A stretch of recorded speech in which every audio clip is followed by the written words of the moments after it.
Welcome back from the break, and it's good to know you are still with us on the program Good Morning Abuja, showing on the Unity Station NTA Channel 5 Abuja.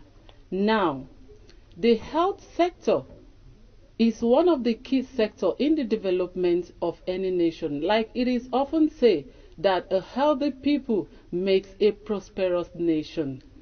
The health sector in Nigeria, like any other health sector in the world, is faced with numerous challenges like medical tourism, lack of primary health care services, lack of drugs in our hospitals, even doctors striking often, and the list is endless. To discuss more on the reform aspect of our medical system in the world today, we want to narrow it down to medical tourism. And to do more on this topic with us this morning is Dr. Douglas Emeka OKOR. He is a consultant neurosurgeon with the Federal Medical Center here in Abuja. Sir, you are welcome to the program. Thank you very much, Deborah, for having me, and thank you to NTA Channel 5 Abuja for having me. Okay, welcome too.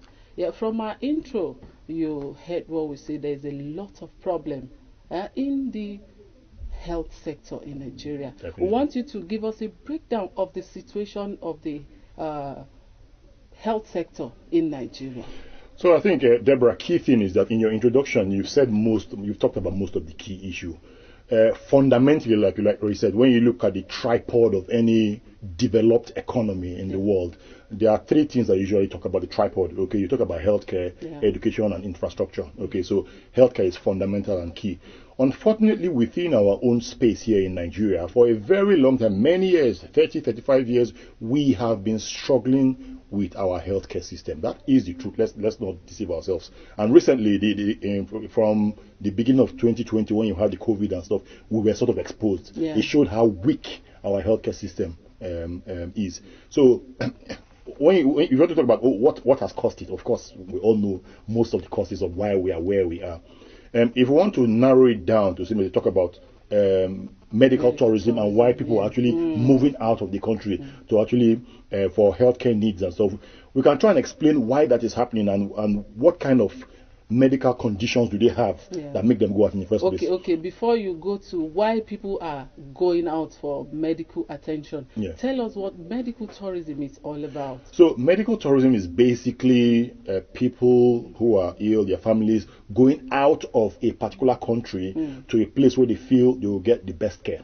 Okay, for example, so in Nigeria, a good number of people go out to places like India, UK, and stuff for healthcare, and the reasons are many. But the fundamental one usually is that they have confidence in that place. But of course, if a person, it is choice as well. If somebody feels that I have the resources to actually go to this place, despite the fact that we have the services where I am in my own locality, I have the funds. Let me go there. So there are different reasons. Number one, confidence. Maybe there's lack of confidence in your locality and they want to go somewhere else where they feel they have better standards of care. Number two, just because people feel that, we have the resources, we know that we are confident in what happens here, but we have the resources, would like to go somewhere else. And number three, because it's cheaper somewhere else as well. Okay. You talk about being cheap, and apart from that, the cost aspects you also talked about. I want us to look at the enabling environment for us. Let's drive it home, Nigeria here. Do we have the enabling environment? And if we don't have, what should be done to bring about that environment, health attention, so people don't go out? I love it, Deborah, when people ask me simple questions. The answer is no. so clearly, we are struggling. We have been, like I said, we've been struggling with healthcare in Nigeria for a very long time. And why are we struggling? Number one, healthcare, provision of healthcare is cost intensive. It needs real funding, real money, real financing. And to tell you the truth, Nigeria is a medium to low socioeconomic, is a medium to low in terms of the economy. Okay, that's number one. Number two, we've struggled with the issues of leadership and management for a very long time in Nigeria. Okay, And so if you couple those two together with other things like the fact that we have duplication of functions, we have parallel programs going that can do the same thing and stuff like that, it's a struggle. So in that particular issue, what do? We need leadership that understands the importance of healthcare, like you already talked. It's fundamentally important. So we need leadership that shows not just in the way they talk, the way they come across, their body language, the kind of policies they put through, okay, and actually through actions and interventions that create that environment that you talk about, that actually make proper healthcare flourish, okay. Like I said, healthcare is expensive, so you actually have to look for innovative ways of doing things and using your limited resources, right? Because we have limited resources. Let's not lie to ourselves. Using your limited resources in an effective, efficient way. That's extremely important. So, key thing I'm trying to say is that leadership is important, and helping to create that environment, okay, where not just for patient comfort, good patient experience, but also for the healthcare workers as well. Of course, one of the key problems we have is the brain drain, isn't it? Lots of nurses, lots of doctors, lots of physiotherapists, other healthcare workers are living in massive numbers. Massive numbers. It's an issue, and that is leading me to our next question. Because this issue, if not treated on time, if not addressed on time, is going to cause a lot of trouble. Because if everybody moves, if all the doctors, the nurses move, who will you leave me with?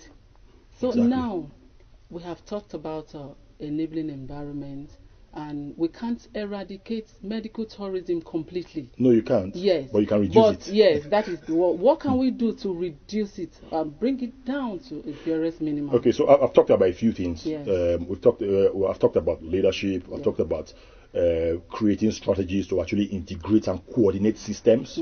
Okay, making sure the human resource for health is extremely important, which is the issue of the people who actually provide the care. Okay, training for them, building capacity for them is extremely important. One of the things I talk about is task shifting and task sharing, and I'll break that down. Please break it down for a common man exactly. to understand. Sometimes people see me and say, this kind of strategy you're talking about, your doctors won't like it too. Task shifting and task sharing just means that when you look at the statistics, the pure statistics, and think about how many doctors do you have in Nigeria with respect to the population, I'm telling you, standing now in Nigeria, you probably will not have more than 45,000 doctors for a population of about 212 million people. Okay, if you compare that with other developed economies, for example, like UK, you're going to have probably like 250,000 doctors for about 6.6 million people. So the doctors are not enough, and still they are still living, isn't it? They are still living. So you now have to start thinking, okay, what other healthcare professionals do we have? In terms of when you look at the healthcare team, you have nurses, you have physiotherapists, you have what they call community health extension workers and community health officers. Okay, what if you now say, okay, because we don't have enough doctors, you understand, let's expand the practice and the scope of practice of these other healthcare professionals. Let nurses get sort of advanced practice where they actually start doing some stuff that doctors do. Let's actually go to the primary care level. You understand? Let the community health extension workers and community health officers, let's actually raise the profile of their training so that they can actually do lots of the work in the primary healthcare centers. You understand? So that's what we call task shifting and task sharing. So the tasks that doctors will do, you shift some of them to these other healthcare professionals, or you can share them. Okay, especially in the rural areas and stuff like that. Now, someone might say, oh, but they're not doctors. Why would you want to do that? I say, no, you actually have to look inwards, look at your own special circumstances as a country, and create solutions based on those circumstances. If we want to actually get like 350,000 doctors that we need for the population of Nigeria, you're not going to get that in the next 30 years. Okay, so that's where innovation now comes. So we need leadership and management within the country with respect to healthcare that is innovative and is truly visionary and truly cares. There's what I call the value for human life. Okay, so that's what be expressed by leadership at all levels, all the way from the federal, state. That's extremely important. The other thing in terms of trying to bridge that gap in this very difficult situation that we have is technology, Deborah. Okay, we are in a digitalized world now. We must use technology to actually jump the gaps. Okay, they say that when you're in a very difficult situation, creativity becomes your new management. Okay, we need creativity, we need technology to actually bridge the gaps. So how do we need this technology to bridge this gap? Anytime anybody brings up anything, I might understand, but for a common man, what is technology?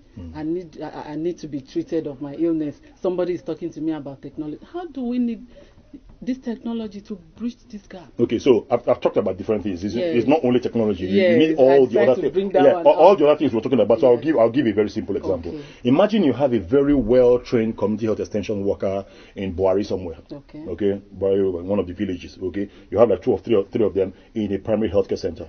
Okay, and they're doing their best, they're delivering a good job. A patient comes in, is a little bit above their level in terms of their experience and stuff like that, and then they have a gadget where they can touch something and with video, and then they are speaking to a doctor somewhere else, or they can type something on a gadget and they're speaking to somebody somewhere else. That person can actually see and give advice and all that. So technology helps you to jump things in time and space. Exactly. Okay. Now we understand. Absolutely. So it helps you jump time and space. It helps you to use few people, because we have very few people within our healthcare in terms of workers. It helps you to use few people to the fullest and improve the efficiency and the effectiveness of what they do. So if we truly want to actually take healthcare in Nigeria to the next level, with the limited resources, with the issues that we have with the numbers of healthcare workers and our poor statistics in that regard, we must use technology to actually bridge the gap. That's extremely important.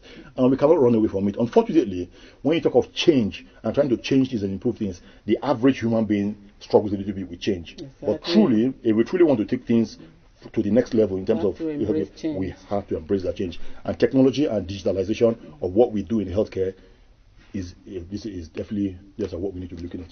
Thank you very much. I tend to agree with you that if we take all this that you have mentioned into cognizance, I know this medical tourism that we are talking about will be a little bit minimized. Now, I won't let you go or have another thing, the negative effects of this medical tourism. You know, we were discussing behind the camera and we were trying to rub minds. We talked about you have my history here. In as much as you focus more on technology, you have my history here. My history is over there. What is really the effect of this medical one of the key things you're trying to talk about in terms of the negative is what we call the continuity of care. Exactly. Okay. So if you had a good system, at least a baseline standard system working within Nigeria at different levels of care, be it primary, secondary, or tertiary, and you actually had that flow of integration, you can actually, for an institution where, especially when you have technology as well, you're seeing someone in a primary level, primary level care, and then you're now moving to the secondary level care because of other issues, and then there's that transmission of information, isn't it? So definitely, if you have a good system, that issue of actually having your own medical history and stuff like actually helps. Yeah. Okay. Now, one of the key problems we have with medical, and it happens a lot, if someone goes to India to have spine or brain surgery, they come back, there's a complication and stuff. Going back it's tricky, isn't it? But if that patient was looked after in Nigeria here, do you understand? The patient will have holistic care. Do you understand? The continuity of care will be definitely much better for the patient. Okay. Other negative things from medical tourism are the loss of money, the loss of hard currency. Yeah, because when you're going out, you're paying in dollars and pounds, isn't it? You understand? And it's extremely expensive, especially with the new rates. The new dollar rates and pounds. So you're losing on an average somewhere between 1 to 1.2 billion dollars every year, which is even competing with your annual budget for health overall. Okay. Now the other thing is that what do people even go for in the first place? They don't go for malaria and typhoid and tuberculosis and stuff like that. They go for things like brain surgery, spine surgery, hip replacements, kidney transplants, heart surgeries. Okay. Just to put it there, the Federal Medical Center in Abuja, last week, they actually did like 4 heart surgeries. Wow. They just started it there. Like they're trying to actually gear things up to sustainability and stuff like that. So, fantastic. Yes, we have, it always looks like there's lots of bad news, but there is good news coming out as well. Yes, and more will come, I know. No, absolutely. Yes, you have said much about this topic we are looking at this morning, medical tourism. And as an authority, the final question now, what do you think should be done? That is your advice on this medical tourism. I think, first of all, kudos to the private health sector in Nigeria. They are doing a fantastic job when it comes to actually providing availability. There are things that people thought could never be done in Nigeria in terms of complex cases and that's happening already. One of the fundamental things that needs to happen is public-private partnership. Okay, if you have private centers, private initiatives, private organizations that are doing some of these things, we need the public hospitals, public facilities to actually start working very closely with them. Okay, and you're going to find out that once we do that, you know, it will make a significant impact in terms of the training, the outcomes we are having, and all that. So public-private partnership is extremely important. Second thing is financing of healthcare. Okay, the financing of healthcare in Nigeria is extremely poor. We need some sort of innovation and stuff within financing the healthcare, increasing the budget. Okay, looking at things like special taxes. Okay, somebody gave an idea was that if everybody who uses the mobile phone, maybe everybody pays maybe 100 naira, okay, every year or so. Like, imagine just how much that will come to, and trying to put it into healthcare. So the financing of healthcare is extremely important, and we need to work on that. All the other things are but the integration and coordination will help to actually reduce lots of waste. And like I said, definitely we need to do something about our human resources, find ways to actually retain them, and also do lots of task shifting and task sharing, and build up other healthcare professionals so they can start taking some of the roles that the doctors that with the limited number of doctors that we have, so they can cover up that space and actually start providing better healthcare with better standards for Nigerians. Because like I always say, we need to do this because the Nigerian patients are worth it. And our health is key Absolutely. to ourselves. Thank you very much, Dr. Douglas, for coming on our program to conscientize us on medical tourism. And I know all what you have said this morning we have heard.